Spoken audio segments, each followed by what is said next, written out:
date of counseling for East Khasil district, that is Dayat Sora, for the admission into 2 years DLED course.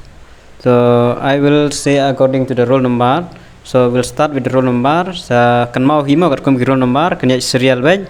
Ana mau ngum serial number roll number mo pep kan mau roll number pi 16 June roll number from 0002 to 0268 on 16 June,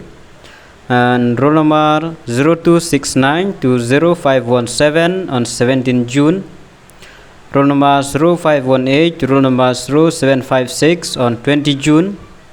roll number 0761 to roll number 1020 on 21st June 2022,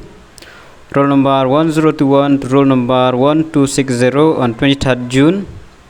and roll number 1261 to 1539 on 24th June, absolute June RJRFR.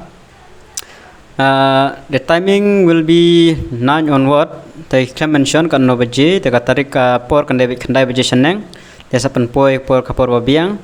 te ki dokumen pia banra lut ki original ki jong pi baro naduk ki epic naduk ki shield drive e baro ki marksheet ki certificate ra lut ki baro ki don kam aktu kapor bakin page